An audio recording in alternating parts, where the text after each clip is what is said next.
नमस्कार दोस्तों, GK stocks में स्वागत है। आज का अपना टॉपिक है आरपीएफ भर्ती में बार बार पूछे जाने वाले इम्पोर्टेंट जीके क्वेश्चंस।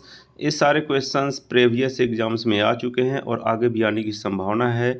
तो चलते हैं दोस्तों, शुरू करते हैं। इसके पहले एक रिक्वेस्ट है, यदि आप इस चैनल पर नए हैं, आप पहली बार आए हैं तो कृपया करके इस चैनल को सब्सक्राइब कर लीजिएगा तथा बेल आइकन को दबा दीजिएगा, ताकि जो भी इस टाइप वीडियो अपलोड होंगे वो सबसे पहले आपको मिलेंगे। तो चलते दोस्तों, स्टार्ट करते हैं आज का अपना मोस्ट इंपॉर्टेंट एंड सिलेक्टेड जी के क्वेश्चंस। आज का अपना पहला प्रश्न है, भारत एवं पाकिस्तान का विभाजन किस योजना के तहत हुआ था? इसका आंसर है माउंटबेटन योजना। भारत एवं पाकिस्तान का विभाजन माउंटबेटन योजना के तहत हुआ था। अब इस रिलेटेड इंपॉर्टेंट एग्जाम पॉइंट देखते हैं। भारत के अंतिम वायसराय थे लॉर्ड माउंटबेटन। इन्होंने मई 1947 को माउंटबेटन योजना का प्रस्ताव रखा था और इसी योजना के तहत पाकिस्तान और भारत का विभाजन हुआ था। क्रिप्स मिशन मार्च 1942 में ब्रिटिश सरकार द्वारा भारत में भेजा गया था। 1919 का भारत शासन अधिनियम को मॉन्टेग्यू चेम्सफोर्ड सुधार भी कहते हैं। अगला प्रश्न है, किस गवर्नर जनरल के कार्यकाल के दौरान भारतीय राष्ट्रीय कांग्रेस बनी थी? इसका answer Lord Dufferin. Lord Dufferin के कार्यकाल के दौरान भारतीय राष्ट्रीय कांग्रेस बनी थी। इंपॉर्टेंट एग्जाम पॉइंट्स इससे, भारतीय राष्ट्रीय कांग्रेस की स्थापना 28 दिसंबर 1885 ईस्वी को बॉम्बे में हुई थी। व्योमेश चंद्र बनर्जी इसके पहले अध्यक्ष थे। अगला प्रश्न है, हर्मिट ऑफ शिमला किसे कहा जाता है? इसका आंसर है ए ओ ह्यूम को हर्मिट ऑफ शिमला कहा जाता है।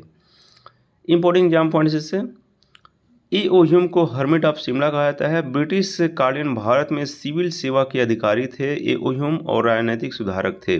वे भारतीय राष्ट्रीय कांग्रेस के संस्थापक भी थे। अगला प्रश्न है, भारतीय संविधान की 10वीं अनुसूची किससे संबंधित है? इसका आंसर भारतीय संविधान की 10वीं अनुसूची दल बदल कानून से संबंधित है।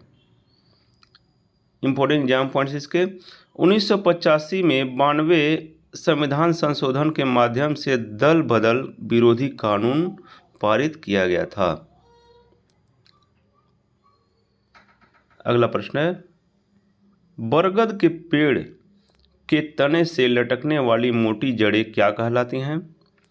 इसका आंसर है बरगद के पेड़ के तने से लटकने वाली मोटी जो जड़ें होती है वे स्तंभ मूल कहलाती हैं। इंपॉर्टेंट एग्जाम पॉइंट्स इससे, बरगद के जड़ों को बरोह या प्रॉप जड़ कहते हैं। बरगद का वैज्ञानिक नाम है फिकस वेंगालेंसिस। फिकस वेंगालेंसिस इसका वैज्ञानिक नाम है, जो बहुत ही इंपॉर्टेंट है। अगला प्रश्न है, श्वसन मूल निमेटोफोर्स पाई जाती हैं?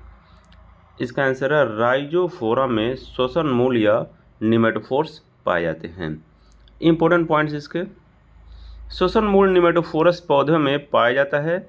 ये पौधे खारी मिट्टी में उगने वाले जैसे दलदली हो गया और समुद्री क्षेत्र हो गए, वहाँ पर पाए जाते हैं। श्वसन जड़ें दलदली क्षेत्रों में पाई जाती हैं।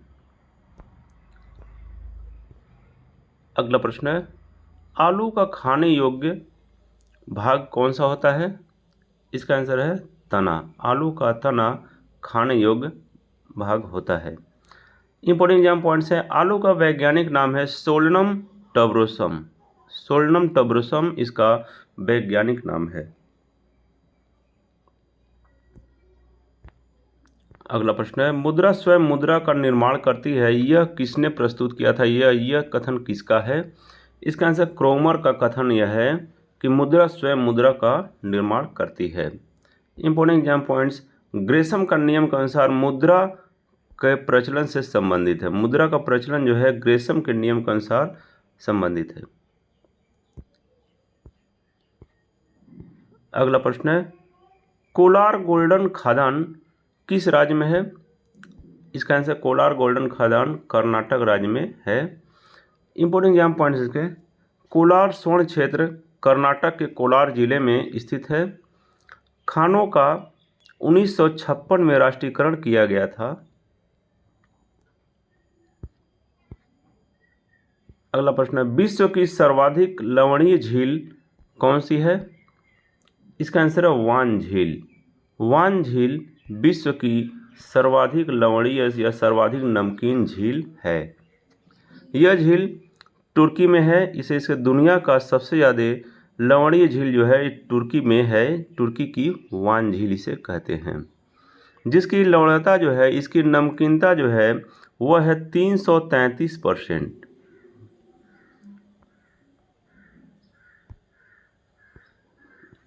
अगला प्रश्न है, निम्नलिखित में से किस देश को हजार झीलों की भूमि कहा जाता है?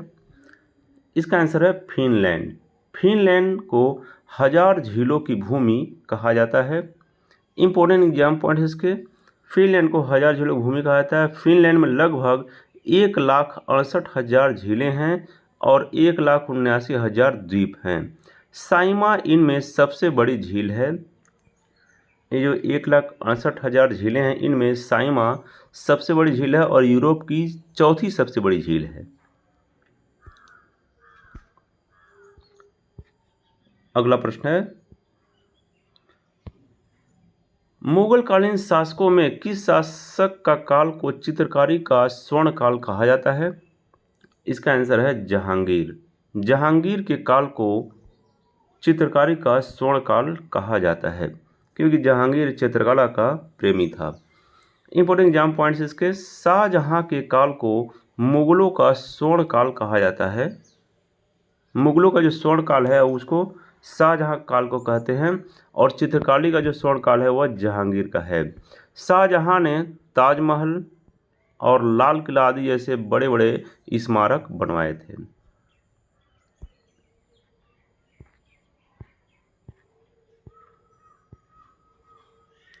अगला प्रश्न है, ब्लड बैंक में मनुष्य का रक्त किस रसायन के साथ मिलाकर रखा जाता है?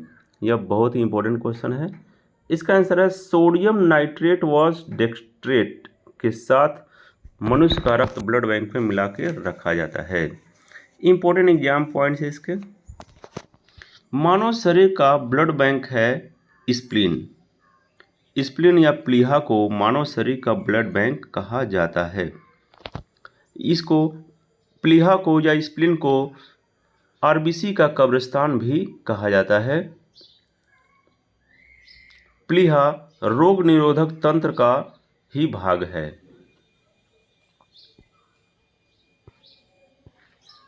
अगला प्रश्न, निम्नलिखित में से किस महासागर को छिपता हुआ महासागर कहा जाता है? इसका आंसर आर्कटिक महासागर को छिपता हुआ महासागर कहा जाता है, क्योंकि यहाँ पर मेनी टाइम्स मतलब लॉन्ग टाइम तक यहाँ पर बर्फ़ जमी रहती हैं और बहुत ही कम समय पर वो बर्फ़ गलती हैं फिर जम जाती हैं, इसलिए इसको छिपता हुआ महासागर कहा जाता है। इंपॉर्टेंट एग्जाम पॉइंट्स हैं इसके, यह दुनिया का सबसे छोटा और उथला महासागर है। यह उत्तरी ध्रुव के आसपास स्थित है। यह ग्रीनलैंड, कनाडा, नॉर्वे, अलास्का और रूस से घिरा हुआ है। अगला प्रश्न है, सौर मंडल का सबसे ऊंचा पर्वत निक्स ओलंपिया किस ग्रह पर अवस्थित है? इसका आंसर है मंगल ग्रह। मंगल ग्रह पर सौर मंडल सबसे ऊंचा पर्वत निक्स ओलंपिया स्थित है। इंपॉर्टेंट एग्जाम पॉइंट्स इसके, यह एक विशाल ढाल ज्वालामुखी है। इस पर्वत की ऊंचाई 22 किलोमीटर है। यह पर्वत माउंट एवरेस्ट से लगभग 3 गुना ऊंचा है। अगला प्रश्न, मिथिला पेंटिंग किस राज्य की प्रसिद्ध चित्रकला शैली है? इसका आंसर है मिथिला पेंटिंग। इसको मधुबनी पेंटिंग भी कहा जाता है। यह बिहार राज्य का प्रसिद्ध चित्रकला शैली है।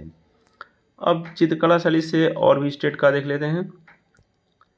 पट चित्रकला उड़ीसा का एक लोक चित्रकला है। पिथौरा पेंटिंग गुजरात की राठवा और भिलाला जनजाति की लोक चित्रकला है। कलमकारी पेंटिंग आंध्र प्रदेश के कृष्णा जिले के मछलीपट्टनम में बहुत ही लोकप्रिय है। और कालीघाट पटकला यह पश्चिम बंगाल की लोक चित्रकला है। तो ये था दोस्तों आज का अपना मोस्ट इंपॉर्टेंट एंड सिलेक्टेड जी के क्वेश्चंस जो आरपीएफ एग्जाम्स में प्रीवियस टाइम्स में बहुत बार आ चुके हैं और आगे भी आने की संभावना है। तो ऐसे ही जी के क्वेश्चंस पाते रहने के लिए आप इस चैनल को सब्सक्राइब कर लें तथा बेल आइकन को दबा दें। तो thanks for watching friends, like share and subscribe G K stocks. जय हिंद।